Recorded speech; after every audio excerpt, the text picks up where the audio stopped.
I think when you're first starting to do acting, like I think the first reaction for being in front of other people, it's like, am I doing this right? Like you get a lot of thoughts in your head, right? And actually acting is going beyond that, right? And like focusing on your scene partner, focusing on what's happening. Yep. Um, Yeah.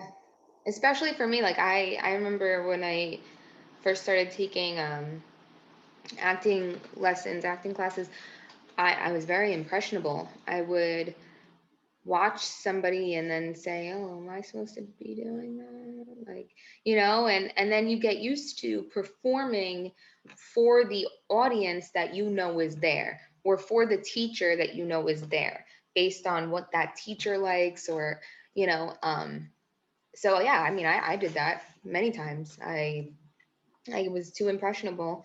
Um, and then you lose yourself, and then you have nothing to give. So just, it all comes down to not caring.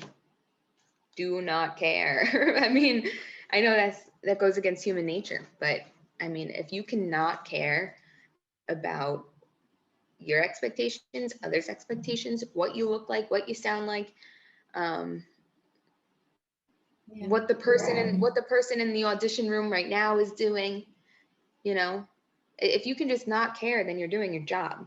Yeah, that's so important. You never know what, especially, in an audition setting. Well, nowadays there's self tapes, but like if you're in the audition room, the other person might be like, figuring out what they're going to order for lunch, and you just happen to be in front of there, and like it doesn't mean anything. I remember this one audition where I was like, I for sure didn't get it. Like for sure, I would bet $10 right there I didn't get it because the director didn't look up from her, the times that I glanced in that direction, I saw that the director was just like, writing things or whatever.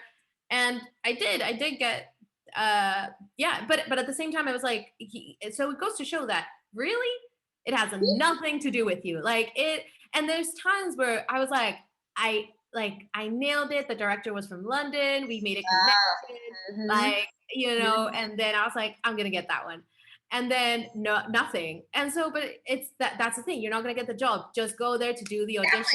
Don't focus. Exactly. Yeah. Exactly. And again, it has nothing to do with you. It could have, it could be that they cast somebody already that looks just like me, Mhm. and they don't want to make it confusing. It has nothing to do with you. And then the other thing, because you mentioned to not care, and I think that's really helpful in some settings, and then some people might need extra help with it. And I think that something that helped me a lot was to care about something even more. So like have something that you care about even more. So for instance, in a scene, I care so much more about this person in front of me or what's being discussed, like the purpose of the scene, that then I care less about what's happened, the real people in the room, or I care less about my appearance because I care more about the words in the page. I care more about, the person in front of me, the magic that's being created in the middle. And sometimes I think that's more helpful because it's better to direct your energy from like, okay, I care more about this. But also it just takes time and practice, I guess. And the more you do Yeah, it. I think that people think that acting is what comes out of here, and really it's what goes in here. It's all Mm. about listening. So I think that's the way I interpreted what you were saying. Sorry if I put words in your mouth. No, but that's super helpful. You're so right. It's all about listening, especially in film.